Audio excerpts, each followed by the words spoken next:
Hi everyone. A lot of people know me already. My name is Del Riley, and I've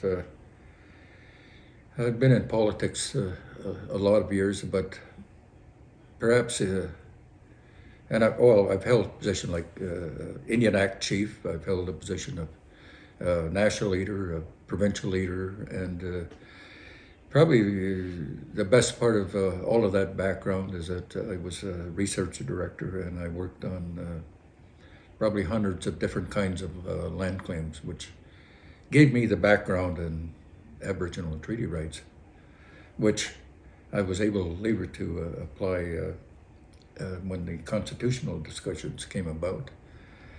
And we were able to get in Section 35 and 25 in the Constitution.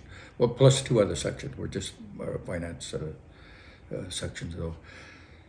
But the important thing at that time was that they agreed to Section 25 and 35 and the interpretation we had at that time.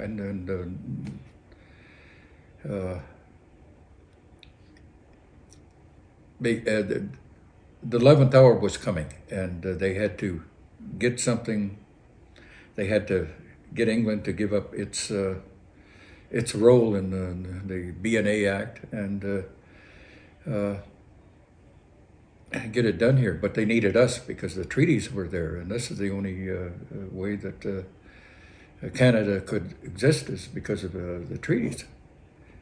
So they did agree, and of course, me being the one that said, okay, I had to give the final word that I would go ahead with it. But it was on the basis that, yes, this is it's based on our interpretation, because we are the only ones that can interpretation what our Aboriginal treaty rights, to use the words at the time, because these were widely used, and it meant total involvement. But in reality, what we're talking about is the rights of a nation, and we kept our nationhood. We kept our way of doing things as a nation, even making the treaty and being recognized as a nation in the treaty. So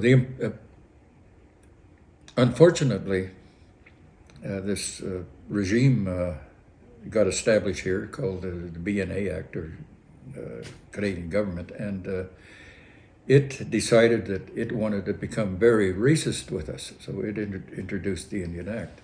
And it's a lot of the problems associated with that imposition of racism that is causing us all of these problems, just like yours.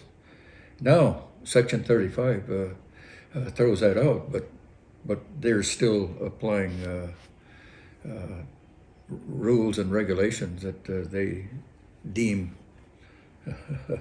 that they should enforce on us, and that's not going to work anymore. Cannabis is it's an opportunity. It's much like cigarettes, and we need we need to do it ourselves. So we need our own economy in our own community, which is pretty much denied by the Indian Act, in that the Minister of Indian Affairs can approve everything to get any kind of economies going in Canada, and we can see the results of that since 1876. The economies, the standard of living is equal to the worst in the world in a lot of cases, and that's due to the racism imposed by the Indian Act. So we've got to get away from this. We've got to sit down and use those rights of our nation under Section 35, recognized by Section 35, and begin to develop our local economy ourselves, which is exactly what you're doing. Now, the unfortunate thing is, looks like we've got a fight ahead of us, but then we've all decided that, well, hey, we're going to fight. But in this situation, they've done a lot of harm to you, and I believe you have every right to seek redress for that, and I most certainly believe that because of what they've done, this is actionable from your part. We've always had that. I mean, your whole fur industry was based on trade, and the people had to eat, so we provided them with food, provided them with wood, with logs, with all of the surface resources at the time, because we hadn't got to the underground resources yet, even though it was recognized in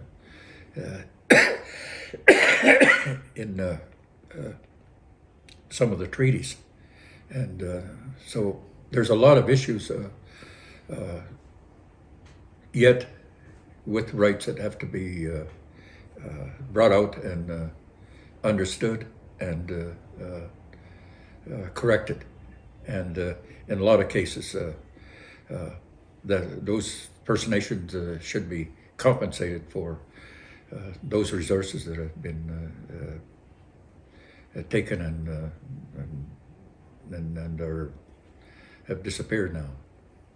I'm not surprised because a lot of your Indian Act chiefs and councils, and these are John A. Macdonald appointments, they never had a clue of what authorities they had. They knew they had some in the Indian Act, but mistakenly they thought they had Aboriginal treaty rights authority as well. And they can't, because they are servants of the Minister of Indian Affairs, and that's a huge conflict of interest. The real authority comes from the Constitution, or recognition in the Constitution.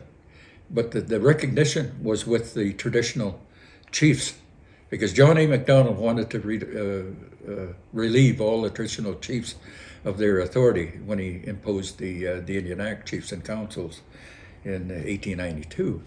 So and some of the things that are being proposed today are John A. Macdonald proposals, like we want you all to pay taxes, and even though you don't have an economy. So, it's crazy. But I think, unfortunately, our chiefs and council have no clue of history. They have no clue of what their authorities are, what their rights are, or how to fix this up. Someday I'll show them. There's some models out there that they can follow in the interim. And just to say that, yeah, we want to develop an economy, and we need our people to do that.